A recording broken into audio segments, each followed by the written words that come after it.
Hello students, very good morning. Last lecture में हमने viruses को स्टार्ट कर दिया था। कुछ बेसिक फीचर हम पढ़ चुके थे, जिसके अंदर कंपोनेंट्स में बेटा हमने जेनेटिक मटेरियल को डिस्कस किया था। और वहाँ पर हमने बताया था कि इनके अंदर जेनेटिक मटेरियल या तो डीएनए होता है या आरएनए होता है, बट नेवर बोथ। एक्चुअल में क्या होता है, इसका जो जेनेटिक मटेरियल होता है वो इसका इन्फेक्शियस पार्ट होता है। कैसा पार्ट होता है? इन्फेक्शियस पार्ट, जो इन्फेक्शन करता है। ठीक है। और जबकि प्रोटीन जो पार्ट होता है इसका, वो एक्चुअल में होस्ट आइडेंटिफिकेशन में हेल्प करता है। ठीक है। तो कैप्सिड क्या होता है बेटा? एक्चुअल में अगर हम इसका नेक्स्ट कंपोनेंट देखें तो कैप्सिड जो है ये इसका प्रोटीनेशियस कवरिंग है। कैप्सिड क्या है बेटा?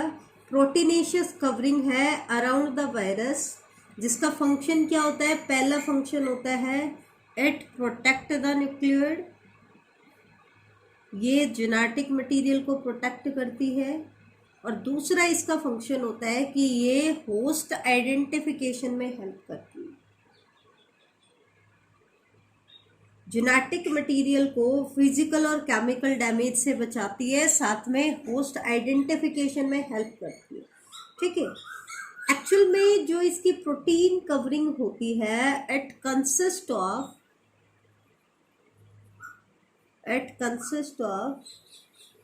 ए नंबर ऑफ सब यूनिट्स।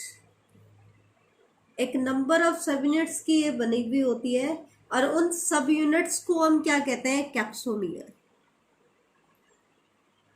कैप्सोमियर का जो नंबर होता है किसी भी वायरस में, वो स्पेसिफिक होता है। ठीक है। तो कैप्सिड क्या है? उसका प्रोटीनेशियस पार्ट है। इसके फंक्शन क्या है? एक तो प्रोटेक्ट करेगा न्यूक्लियोइड को from physical and chemical damage, और दूसरा होस्ट आइडेंटिफिकेशन में हेल्प करता है बेटा। अब हम आते हैं इसके नेक्स्ट कंपोनेंट की तरफ, एनवलप। लेकिन बेटा सभी वायरसेस में एनवलप प्रेजेंट नहीं होता है। ये क्या होती है? ये एक लूज मेम्ब्रेनस कवरिंग होती है। It is loose membranous covering. ये एनवलप जो होता है ये सिर्फ कुछ एनिमल वायरसेस में हमें देखने को मिलता है, प्लांट वायरसेस में नहीं होता है। ये सिर्फ कुछ एनिमल वायरसेस के अंदर हमें एनवलप देखने को मिलता है। प्लांट्स में बहुत ही रेयर है, या इवन जो बैक्टीरियल वायरसेस हैं, प्लांट्स मतलब जो वायरस प्लांट के ऊपर अटैक करते हैं। ठीक है। Rare in plant viruses and bacterial viruses, ऐसे वायरसेस जिनके लिए होस्ट क्या है? बैक्टीरिया है। ऐसे वायरसेस में एनवलप की फॉर्मेशन बहुत रेयर होती है, और ये जर्नली कुछ एनिमल वायरसेस में मिलता है, सभी में एनिमल वायरसेस में भी नहीं मिलता है। तो किनके अंदर एनवलप प्रेजेंट होता है और किनके अंदर एनवलप एब्सेंट होता है, उसके बेसिस पर हम वायरसेस को दो कैटेगरी में डिवाइड करते हैं। एक तो होते हैं एनवलप्ड वायरसेस, जिनके अंदर एनवलप क्या होता है? प्रेजेंट होता है। और दूसरे होते हैं नेकेड वायरसेस, जिनके अंदर एनवलप क्या होगा? एब्सेंट होगा। तो एग्जाम्पल मैं आपको बता देती हूँ एनवलप्ड वायरसेस के। HIV वायरस, HIV वायरस जो है वो भी एक एनवलप्ड वायरस है। हर्पिस वायरस, हर्पिस वायरस भी एक एनवलप्ड वायरस है। और वैक्सीनिया वायरस। नेकेड वायरसेस की बात करें तो ज्यादातर आपके प्लांट और बैक्टीरियल वायरसेस और मैनी एनिमल वायरसेस कैसे हैं? नेक्ड वायरसेस हैं। ठीक है। तो ये चीज आप ध्यान रखना। एक चीज देखना, कोई भी एनवलप जो होता है ना, उसके अंदर बेसिकली दो पार्ट होते हैं। एक तो होता है इसका प्रोटीन पार्ट, और दूसरा होता है इसका लिपिड एंड कार्बोहाइड्रेट वाला पार्ट। तो इसका जो प्रोटीन पार्ट होता है ये तो किससे बनता है? वायरस बनाता है, फ्रॉम वायरस। इसमें कौन कंट्रीब्यूशन देता है? वायरस देता है। जबकि इसका जो लिपिड एंड कार्बोहाइड्रेट का पार्ट है, it is formed from host. इसमें कंट्रीब्यूशन किसका होता है? होस्ट का होता है। ठीक है। तो ये था आपका थर्ड कंपोनेंट। तो हमने देखा कि न्यूक्लिक एसिड और कैप्सिड, ये तो आपको लगभग लगभग सभी वायरसेस में देखने को मिलता है, लेकिन एनवेलप सिर्फ कुछ ही वायरसेस में मिलते हैं।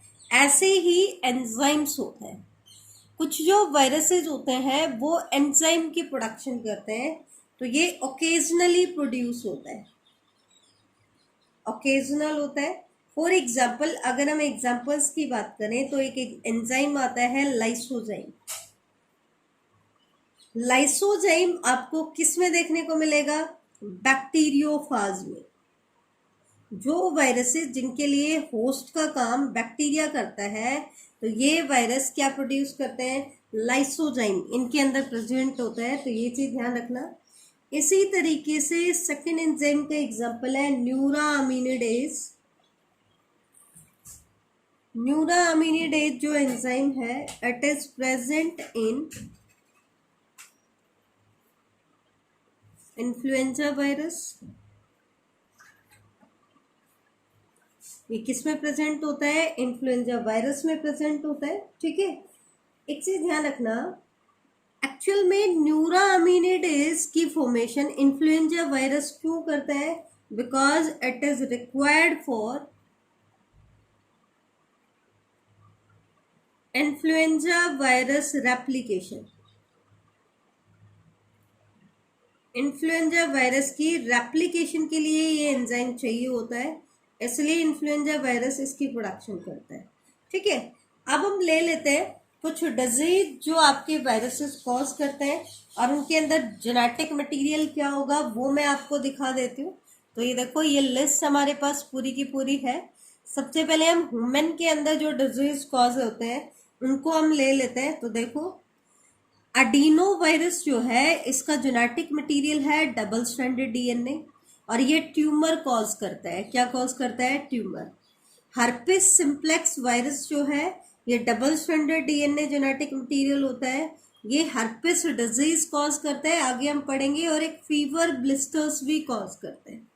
नेक्स्ट आता है hepadna virus, double stranded RNA virus है, हेपेटाइटिस बी कॉज करता है।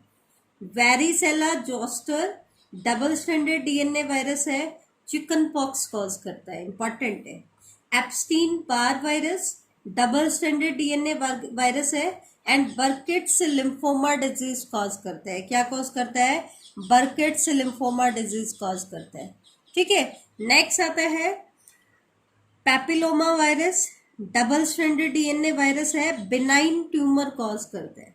मैलिग्नेंट और बिनाइन दो टाइप्स होती हैं बेटा, बिनाइन ट्यूमर लोकलाइज्ड होता है। ठीक है, तो ये चीज आप ध्यान रखना। तो बिनाइन ट्यूमर एक वायरस से भी होता है, पैपिलोमा वायरस। और भी वायरस जो है ये भी डबल स्ट्रैंडेड आरएनए वायरस है, एनसीफेलाइटिस डिजीज कॉज करता है। ऐसे ही rota virus double stranded RNA virus है, डायरिया कॉज करता है। क्या कॉज करता है? Diarrhoea. Alpha virus single stranded RNA virus है, एंसेफेलाइटिस कॉज करता है ये भी। Hepato virus single stranded RNA virus है, ये भी हेपेटाइटिस कॉज करता है। Morbilli virus single stranded RNA virus है, ये मिजल्स कॉज करता है। Rubi virus single stranded RNA virus है, ये ह्यूमन रूबेला डिजीज कॉज करता है। इसी तरीके से बेटा Numa virus single stranded RNA virus है, निमोनिया कॉज करता है। बेटा ये कॉजल एजेंट आपको याद होने चाहिए, एक आधा क्वेश्चन एग्जाम्स में इनमें से भी बन जाता है। एक बार आपको याद हो जाएंगे तो फिर आप भूलते नहीं हो, जल्दी से आपको याद रहता है। ऑप्शन देखेंगे तो वैसे भी याद आ जाएगा। फ्लैवी वायरस जो है उसमें सिंगल स्ट्रैंडेड आरएनए वायरस होता है, ये येलो फीवर कॉज करता है, या इसको हम डेंगू फीवर भी बोलते हैं। ऐसे ही HIV थर्ड जो वायरस है, HIV थर्ड वायरस जो है ये सिंगल स्टैंडर्ड आरएनए वायरस है, एड्स डिजीज कॉज करता है। Lyssa virus single standard RNA virus है, रेबीज कॉज करता है। Paramyxo virus single standard RNA virus है, मम्प्स कॉज करता है। मिजल्स, मम्प्स, ये important, chicken pox, small pox, इनकी आपको कॉमन डिजीज है जिनके नाम आपको पता होना चाहिए कि इनका वायरस क्या है। वेरियोला वायरस जो है वो स्मॉल पॉक्स कॉज करता है। Herpes simplex virus HSV first and HSV second double standard DNA virus है, हर्पिस डिजीज कॉज करते हैं। सिमिलरली ऑर्थोमिक्सो वायरस, या फिर इन्फ्लुएंजा वायरस, दो वायरस है, दोनों ही सिंगल स्ट्रैंडेड आरएनए वायरस है। ये इन्फ्लुएंजा या फ्लू कॉज करते हैं। क्या कॉज करते हैं? इन्फ्लुएंजा या फ्लू डिजीज कॉज करता है। और लास्ट हमारा एग्जाम्पल आता है राइनो वायरस, या आजकल हम पढ़ रहे हैं कोरोना वायरस। तो कोरोना वायरस जब माइल्डली अटैक करता है, हल्का अटैक करता है, तो उसके सिम्टम कॉमन कोल्ड के जैसे हैं, हालांकि सीवियर केसेस में ये लिथल होता है। ऐसे ही राइनो वायरस मेनली रिस्पॉन्सिबल होता है किसके लिए? कॉमन कोल्ड के लिए। तो इनका भी जेनेटिक मटेरियल क्या होता है? Single stranded RNA genetic material होता है। ठीक है, तो ये तो है कुछ डिजीज जो वायरसेस से होते हैं। अब हम आते हैं नेक्स्ट पार्ट की तरफ, that is symptoms of viral disease in plants. भी प्लांट्स में अगर वायरल अटैक हो जाए, वायरल डिजीज आ जाए, तो कॉमनली हमें क्या सिम्टम्स दिखाई देंगे? एनसीईआरटी का पॉइंट है, एनसीईआरटी हम साथ के साथ कवर करें, तो ध्यान से देखना। एनसीईआरटी में सबसे पहला पार्ट तो वो था आरएच विटेकर के 5 किंगडम क्लासिफिकेशन में किस किस को जगह नहीं मिली। दूसरा पार्ट था बेटा कि viruses are not truly living. तीसरा पार्ट था हिस्ट्री वाला। चौथा पार्ट था जेनेटिक मटेरियल वाला, वो भी एनसीईआरटी में दिया हुआ है कि डीएनए होगा या आरएनए होगा। ठीक है, बट नेवर बोथ। फिर प्लांट वायरसेस में जेनेटिक मटेरियल क्या होता है, एनिमल वायरसेस में जेनेटिक मटेरियल क्या होता है। ठीक है, इसके कंपोनेंट बताए हुए हैं कि न्यूक्लिक एसिड होता है और प्रोटीन होता है। प्रोटीन में कैप्सिड भी बताया हुआ है। ठीक है, तो ये जनरल बातें आप एनसीईआरटी पढ़ोगे तो आसानी से कवर हो जाएंगे बेटा, क्योंकि एनसीईआरटी में ज्यादा कुछ नहीं दे रखा है। ठीक है, जितना डिटेल बहुत ऐड नहीं कर रहे हैं, तो ऑलमोस्ट हम एनसीईआरटी ही कर रहे हैं, थोड़ा बहुत ऐड कर रहे हैं। तो देखो, एक तो सिम्टम आता है मोज़ेक फॉर्मेशन, जैसा कि हमने किस में पढ़ा, टोबैको मोज़ेक वायरस जो है वो क्या कॉज करता है? मोज़ेक डिजीज कॉज करता है। तो एक तो मोज़ेक फॉर्मेशन हो जाती है, या फिर क्या हो जाता है? Leaf rolling and curling. Leaf rolling show करते हैं और कर्लिंग शो करते हैं। या फिर क्या आता है बेटा? Yellowing and when clearing. Yellowing and when clearing, ये भी एक सिम्टम आता है कि या तो येलोइंगनेस आ जाए या वेन क्लियर हो जाए। वेन्स क्या है बेटा? आपके वस्कुलर टिश्यूज को हम वेन्स कह रहे हैं, वो क्लियर आउट हो जाए। ठीक है, या फिर क्या सिम्टम आता है? ड्वार्फिंग हो जाए, प्लांट की ग्रोथ जो है वो प्लांट ड्वार्फ हो जाता है, छोटा हो जाता है, या फिर उसकी ग्रोथ रिड्यूस्ड हो जाती है। उसके लिए आप वर्ड यूज करते हैं स्टंटेड ग्रोथ। क्या वर्ड यूज करेंगे? Stunted growth. ठीक है, अब हम आते हैं फाज वायरसेस के ऊपर। तो सबसे पहले फाज वायरस में हम बात कर लेते हैं लैम्डा प्रोफाज की। तो लैम्डा प्रोफाज के बारे में आप ये ध्यान रखना कि लैम्डा प्रोफाज की डिस्कवरी किसने की थी? एस्थर लीडरबर्ग ने। इसको किसने डिस्कवर किया था? एस्थर लीडरबर्ग ने इसको डिस्कवर किया था। अब हम आ जाते हैं दो इम्पोर्टेंट आपकी वायरसेस की डिटेल एनसीईआरटी ने दी हुई है। एक तो बैक्टीरियोफाज T2 और दूसरा है टोबैको मोज़ेक वायरस। तो इन दोनों को हमें पढ़ना है, दोनों ही बहुत इंपॉर्टेंट है। सबसे पहले हम बात कर लेते हैं बैक्टीरियोफाज T2 की। तो फाज वर्ड आते ही ये क्लियर हो जाता है कि ये जो वायरसेस हैं इनके लिए होस्ट क्या है। फाज का मतलब होता है वायरस और इनका होस्ट क्या है? Bacterio means bacteria. ठीक है, बैक्टीरियोफाज जो वायरस है इसकी शेप होती है बेटा बाइनल। कैसी शेप होती है? इसकी बाइनल शेप है। कैसी शेप है? बाइनल। जेनेटिक मटेरियल की अगर हम इसके अंदर बात करें तो इसके अंदर जेनेटिक मटेरियल होता है बेटा आपका डबल स्टैंडर्ड डीएनए। इसके अंदर जेनेटिक मटेरियल क्या होता है? डबल स्टैंडर्ड डीएनए होता है। ठीक है, ये मैं आपको बता देती हूँ, जेनेटिक मटेरियल क्या होगा? डबल स्टैंडर्ड डीएनए होगा।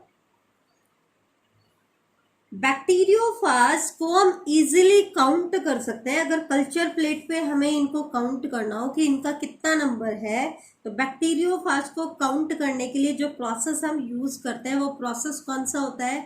Plaque acid. किसकी हेल्प से इनको हम काउंट करते हैं? प्लेक एसिड की हेल्प से काउंट करते हैं। अगर इसके स्ट्रक्चर को हम देखें तो इसके स्ट्रक्चर को हम दो पार्ट्स में डिवाइड करेंगे, एक तो होता है हेड पार्ट और एक होता है टेल पार्ट। ठीक है, हेड जो होती है इसकी ये पॉलीहेड्रल होती है, which is made up of proteins, और इस प्रोटीन शीट को हम क्या कहते हैं, कैप्सिड भी कहते हैं। तो हेड की आउटर कवरिंग भी किससे बनी है बेटा, प्रोटीन से ही बनी हुई है। और इस कैप्सिड का फंक्शन क्या होता है, मेन तो फंक्शन क्या है, प्रोटेक्ट न्यूक्लिक एसिड।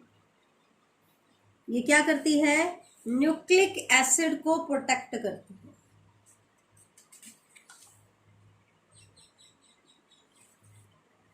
ठीक है, एक चीज ध्यान रखना, जो कैप्सिड होती है it is made up of small सब यूनिट। ये छोटी छोटी सब यूनिट की बनी हुई होती है, और इन सब यूनिट को हम क्या कहते हैं बेटा, कैप्सोमियर कहते हैं। These sub units are called capsomere. और इस वायरस के अंदर जो कैप्सोमियर की अरेंजमेंट है, कैप्सोमियर किस तरीके से अरेंज है, तो इसके अंदर जो कैप्सोमियर की अरेंजमेंट है वो है हेलिकल और पॉलीहेड्रल ज्योमेट्रिक फॉर्म। हेलिकल और polyhedral geometric form.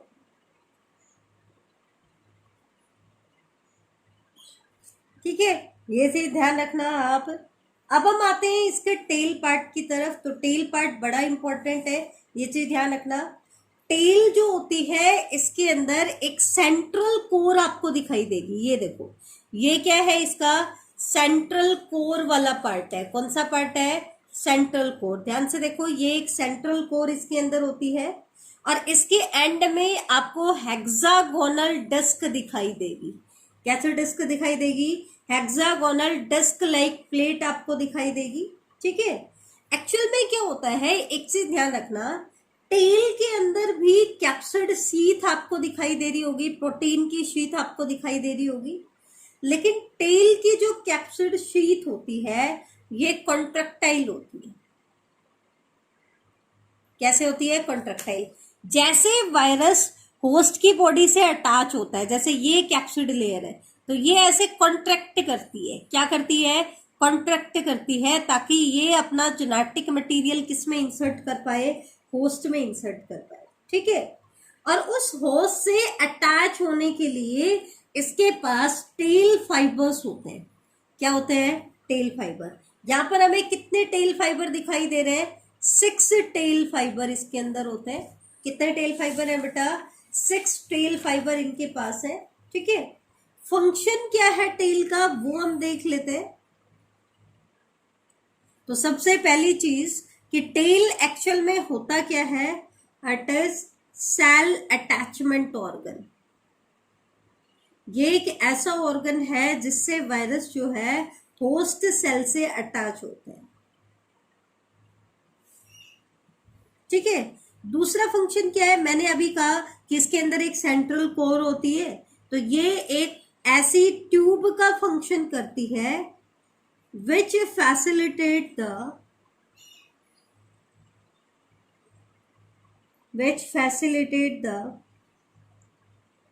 entry of nucleic acid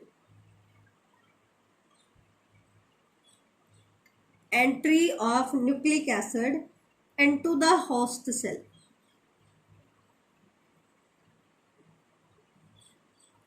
ये एक ऐसी सेंट्रल कोर है जिसके थ्रू वायरस जब ये कॉन्ट्रैक्ट करेगा तो अपना न्यूक्लिक एसिड किस में ट्रांसफर करेगा, होस्ट में ट्रांसफर करेगा। ठीक है, एक चीज और ध्यान रखना, इसके जो टेल फाइबर्स होते हैं, ठीक है, मतलब ऐसे बैक्टीरियोफाज जो टेल्ड होते हैं, सभी में नहीं होते हैं, लेकिन बैक्टीरियोफाज T2 का डायग्राम मैंने दिखाया तो इसमें मैंने टेल फाइबर आपको दिखाया है। तो जो टेल्ड बैक्टीरियोफाज होते हैं they are motile on surface of bacteria. Bacteria के सरफेस के ऊपर ये मोटाइल होते हैं, मूवमेंट कर सकते हैं। क्या कर सकते हैं? मूवमेंट कर सकते हैं। किसकी हेल्प से? टेल की हेल्प से। ठीक है बेटा, तो ये था हमारा कौन सा वायरस? Bacteriophage T2। अब हम लास्ट डिस्कस कर लेते हैं टोबैको मोज़ेक वायरस। ये भी एक इम्पॉर्टेंट वायरस है। तो टोबैको मोज़ेक वायरस का आपको डायग्राम दिखाई दे रहा होगा। अगर हम बात करें इसकी शेप की, तो इसकी शेप होती है हेलिकल। कैसी शेप होती है? हेलिकल शेप होती है। जबकि बैक्टीरियोफाज की शेप कैसी थी बेटा? बाइनल। कैसी थी? बाइनल। उसमें हेलिकल और पॉलीहेड्रल ज्योमेट्रिक फॉर्म दोनों आपको देखने को मिल रही थी, लेकिन इसकी शेप कैसी होगी? हेलिकल होगी। जेनेटिक मटेरियल की अगर हम बात करें, तो टोबैको मोज़ेक वायरस के अंदर जेनेटिक मटेरियल होता है single stranded RNA virus. 95% part इसके अंदर जेनेटिक मटेरियल होता है। सिंगल स्ट्रैंडेड आरएनए वायरस जो है वो जेनेटिक मटेरियल है, जबकि बैक्टीरियोफाज में आपका डबल स्ट्रैंडेड डीएनए था। और इसकी प्रोटीन कॉट जो है वो इस वायरस का सिर्फ 5% पार्ट कवर करती है।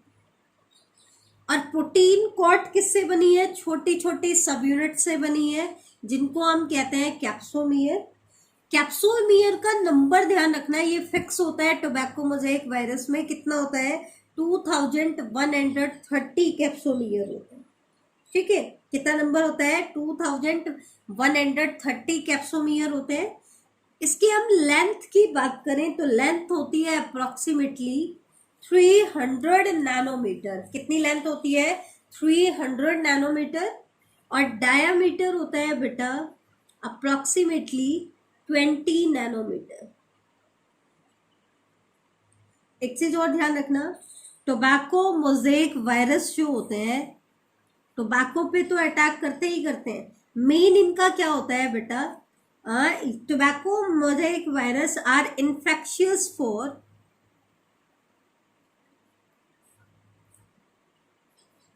स्पर्मेटोफाइट्स। अब ये स्पर्मेटोफाइट्स क्या होते हैं ये मैं आपको बता देती हूँ। प्लांटे किंगडम के अंदर कुछ डिविजन्स आते हैं, जैसे थैलोफाइटा। थैलोफाइटा में हम स्टडी करते हैं एल्गी को, ब्रायोफाइटा में ब्रायोफाइट्स को, टेरिडोफाइटा में टेरिडोफाइट्स को, और स्पर्मेटोफाइटा में हम दो ग्रुप स्टडी करते हैं, जिम्नोस्पर्म एंड एंजियोस्पर्म। तो ये किसके लिए इन्फेक्शियस होते हैं? स्पर्मेटोफाइट्स के लिए इन्फेक्शियस होते हैं। साइज की अगर हम इसका बात करें, साइज भी इसका इंपॉर्टेंट है। तो टोबैको मोज़ेक वायरस जो है इसके अंदर एक ट्यूबुलर फिलामेंट होता है। क्या होता है? ट्यूबुलर फिलामेंट होता है, या हम कहते हैं कि इसके पास एक रॉड शेप्ड स्ट्रक्चर होती है। और इस रॉड शेप्ड स्ट्रक्चर का डायमेंशंस क्या है अगर हम देखें तो 300 इंटू 20 नैनोमीटर की होती है। ठीक है, और टोबैको मोज़ेक वायरस वो फर्स्ट वायरस है जिसको इलेक्ट्रॉन माइक्रोस्कोप में देखा गया था। किसमें देखा गया था? जिसको इलेक्ट्रॉन माइक्रोस्कोप में देखा गया था। तो ये तो था कुछ स्पेशल वायरसेस के बारे में। अब हम बात कर लेते हैं वायरसेस के साइज के बारे में थोड़ा सा। तो वायरसेस का जो साइज होता है वो वेरिएबल होता है 0.02 से 0.3 माइक्रोमीटर। हालांकि वायरसेस हमेशा स्मॉलर देन बैक्टीरिया होते हैं। क्यों होते हैं smaller than bacteria? Because they can pass from